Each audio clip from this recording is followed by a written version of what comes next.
প্রকৃতির এক টুকরো শান্তি Halishahar gunners training area. Chittagong শহরের কোলাহল, ধোঁয়া আর যানজট থেকে মাত্র কিছুটা দূরে একটা জায়গা আছে, সেখানে সময় যেন একটু থেমে যায়, যেখানে বাতাসে লেগে থাকে সবুজের গ্রান আর চোখে পড়ে প্রকৃতির এক অপূর্ব রূপ।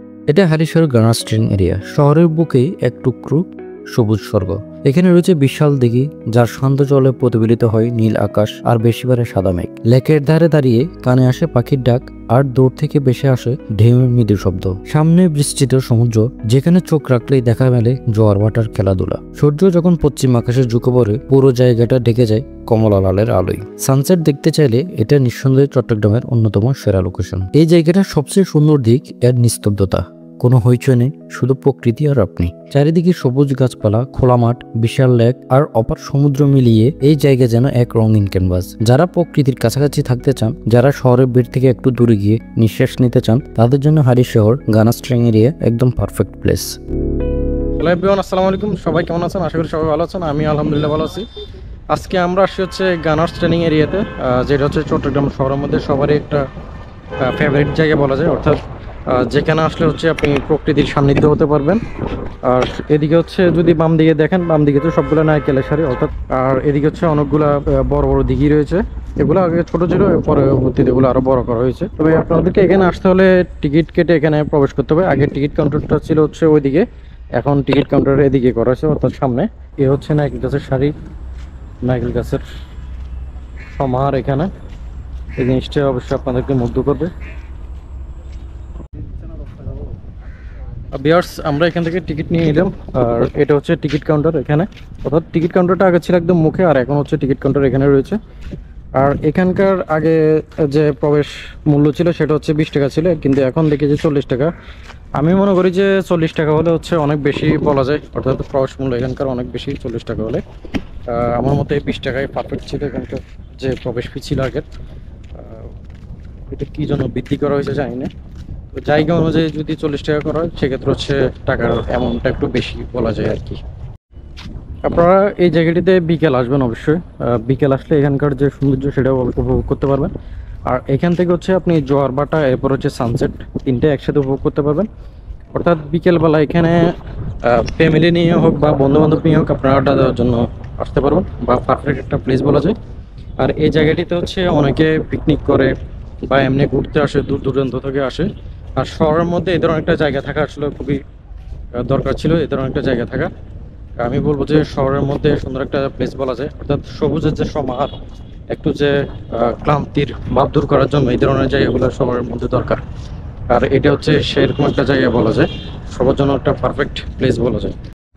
তো ভিউয়ার্স, আপনারা যারা হচ্ছে এখানে কায়াকিং করতে চান, সেক্ষেত্রে হচ্ছে কায়াকিং এর বোটগুলো রয়েছে, আপনারা কায়াকিং করতে পারেন। বিশাল একটা দিঘি এখানে এটা হচ্ছে নামাজের জন্য জায়গা, অর্থাৎ নামাজের স্থান। এটা নামাজ আদায়ের জন্য সুন্দর একটা জায়গা বলা যায়, একদম মনোমুগ্ধকর একটা স্থান নামাজের জন্য। আর যারা হচ্ছে নামাজ পড়বেন নামাজের টাইমে, সেক্ষেত্রে হচ্ছে আপনারা এখানে উজু বানাইতে পারবেন। উজু বানায় ওখানে যে নামাজের স্থান আছে ওর পাশে, সেখানে আপনারা নামাজ আদায় করতে পারবেন। বলা যায় সুন্দর একটা প্লেস, একদম মনোমুগ্ধকর, বিকেলবেলার জন্য পারফেক্ট প্লেস বলা যায়। অর্থাৎ শহরের মধ্যে এই ধরনের একটা প্লেস দরকার ছিল বলা যায় সবার জন্য। এই জায়গাটিতে ঘুরতে আসবেন, আর আপনারা যদি ড্রোন নিয়ে আসেন, সেক্ষেত্রে হচ্ছে ড্রোন ফ্লাই করতে পারবেন না। অর্থাৎ এটা হচ্ছে ওনাদের যেহেতু এরিয়া, এটা রেস্ট্রিক্টেড এরিয়া, সেক্ষেত্রে হচ্ছে এখানে ড্রোন ফ্লাই করা যাবে না। সো আপনারা আসার সময় ড্রোন নিয়ে আসবেন না, আসলে ড্রোন ফ্লাই করতে পারবেন না। এখানে হচ্ছে এই জায়গাটা হচ্ছে একদম পুরোটা খোলামেলা জায়গা বলা যায়। অর্থাৎ বিকেল হলে হচ্ছে মানুষের এখানে অনেক আনাগোনা বেড়ে যায়, অনেক পর্যটক আসেন এদিকে। আর ম্যাক্সিমাম আসেন হচ্ছে ঘোরার জন্য, এরপর হচ্ছে পিকনিক করার জন্য আসেন, অনেক দূর দূরান্ত থেকে আসেন। শুধু যে চট্টগ্রাম থেকে আসেন এমন না ব্যাপারটা, চট্টগ্রামের বাইরে থেকে হচ্ছে মানুষজন এখানে আসেন নিরিবিলি আড্ডা দেওয়ার জন্য, বা কেউ ফ্যামিলি নিয়ে আসেন, কেউ কাপড় নিয়ে আসেন, এরকম আর কি। আপনারা চাইলে হচ্ছে আবার এই জায়গাটিতে কায়াকিং করতে পারবেন। অর্থাৎ এখানে কায়াকিং এর বোট রয়েছে, অর্থাৎ দিঘিতে বলেন বা এখানে যে লেকগুলো রয়েছে সেগুলোতে আপনারা কায়াকিং করতে পারবেন। সব ধরনের সুবিধা রয়েছে এখানে। ভিউয়ার্স, আপনারা হচ্ছে এখানে বসে সময় কাটাতে পারবেন বা আড্ডা দিতে পারবেন। এখানে অনেকগুলো বেঞ্চ দেওয়া আছে, একদম পুরা যে দিঘির যে ফার রয়েছে, দিঘির পুরোটো ফার জুড়ে হচ্ছে এই ধরনের বেঞ্চ দেওয়া আছে। আপনারা চাইলে এখানে বসতে পারবেন, রেস্ট করতে পারেন, বা আবার চাইলে হচ্ছে ছবি বা ভিডিও করতে পারবেন। আর এখান থেকে বসে হচ্ছে আপনারা প্রাকৃতিক যে দৃশ্য সেটা উপভোগ করতে পারবেন। ভিউয়ার্স, আপনারা যদি এখানে আসেন সেক্ষেত্রে হচ্ছে আপনারা দিঘির যে পাড়গুলো রয়েছে অর্থাৎ ওদিক থেকে হচ্ছে এদিকে এখানে আপনারা হাঁটতে পারবেন বা ছবি তুলতে পারবেন। আর এখানে হাঁটলে অনেকটা হচ্ছে আপনারা গ্রামের ফিল্ডটা পাবেন, অর্থাৎ গ্রামের যে পুকুর পাড়গুলো থাকে বা গ্রামের যে দিঘির পাড়গুলো থাকে অনেকটা হচ্ছে ওরকমই বলা যায়। এখানে আসলে হচ্ছে আপনি গ্রামের একটা ফিল পাবেন, এরপর হচ্ছে যে প্রাকৃতিকের যে মুগ্ধতা সেই জিনিসটা আপনি এখানে আসলে ফিল করতে পারবেন। আশা করি বলা যায় আপনারা এখানে আসলে নিরাশ হবেন না, আপনাদের ভালো একটা সময় কাটবে এই জায়গাটিতে আসলে।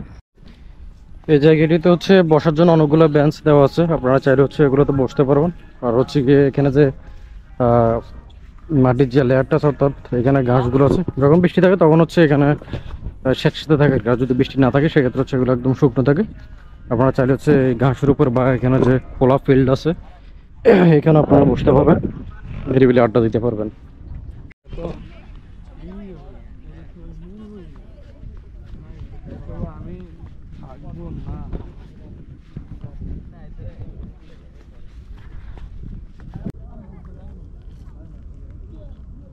বিয়ার্স, আপনারা চাইলে হচ্ছে উপরের যে অংশটা আছে সেখান থেকে হচ্ছে আপনারা এই নিচের যে লেয়ারটা আছে অর্থাৎ আমি এখন যেখানে দাঁড়িয়ে আছি আপনারা চাইলে এখানে এসে বসতে পারবেন। বৃষ্টি হয় সেক্ষেত্রে আর যদি জোয়ার হয় একদম সাথে থাকে, আর একদম যদি ফুল জোয়ার হয় ডুবে থাকে আর কি, ফাইন দিয়ে টুটুম্বুর থাকে।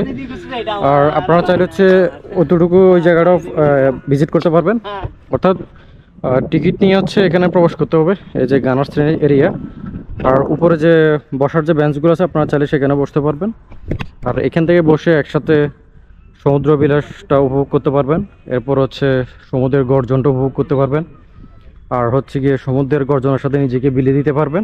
অর্থাৎ এখান থেকে বসে আপনি সানসেট জোয়ার ভাটা তিনটা একসাথে উপভোগ করতে পারবেন। আর ওভারঅল বলা যায় জায়গাটা অনেক বেশি সুন্দর। যারা হচ্ছে প্রকৃতিপ্রেমী, যারা হচ্ছে শহরের কোলাহল থেকে হচ্ছে আপনারা একটু নিরিবিলি জায়গা পছন্দ করেন আমার মতো, তাদের জন্য হচ্ছে এইসব জায়গাগুলো বেস্ট। আর আমি এখন যে পয়েন্টে দাঁড়িয়ে আছি আর আমার ডান পাশে হচ্ছে রাসমণি ঘাট, এরপর হচ্ছে যে জেলেপাড়া বা জেলে ইলিশে ঘাট যেটাকে বলা হয়, অর্থাৎ সবাই সচরাচর যে জেলেপাড়া যে জায়গাটিকে চিনে সেটা, সেই জায়গাটা, এরপর হচ্ছে রাসমণি ঘাট, এগুলো হচ্ছে দুইটা একসাথে কাছাকাছি। অর্থাৎ এটার পর হচ্ছে গানাস ট্রেনিং এরিয়ার পর হচ্ছে ঘাট, এরপর হচ্ছে যে জেলেপাড়া ইলিশে ঘাট যেটা সেটা। আর আপনারা আসলে হচ্ছে এই পুরো জায়গাটা এক্সপ্লোর করতে পারবেন, অর্থাৎ যেদিকে তাকাবেন সেদিকে হচ্ছে সবুজের সমাহার দেখতে পারবেন। এই জিনিসটা আপনাদেরকে অনেক বেশি মুগ্ধ করবে। আশা করি বিকেল টাইমটা আপনাদের অনেক বেশি ভালো কাটবে। আর এখানে যে সবুজের সমাহার, অর্থাৎ আপনি যখন উপরের যে বেঞ্চগুলোতে বসবেন তখন হচ্ছে আপনি যখন আপনার দু চোখ সামনের দিকে যাবে অর্থাৎ সবুজের সমাহার দেখতে পারবেন। এই জিনিসটা আপনাকে অনেক বেশি মুগ্ধ করবে। আশা করি আপনাদের কাছে ভালো লাগবে। আপনারা সবাই আসবেন, ফ্যামিলি নিয়ে আসবেন বা হচ্ছে ফ্রেন্ড সার্কেল নিয়ে আসবেন। আর যারা হচ্ছে কাপড় নিয়ে আসেন তারা তো রেগুলারই আসেন, তাদের হচ্ছে পরিচিত জায়গা বলা যায়। ইনশাল্লাহ দেখাবো আপনাদের সাথে নেক্সট ভিডিওতে বা নেক্সট ব্লগে। আসসালামু আলাইকুম।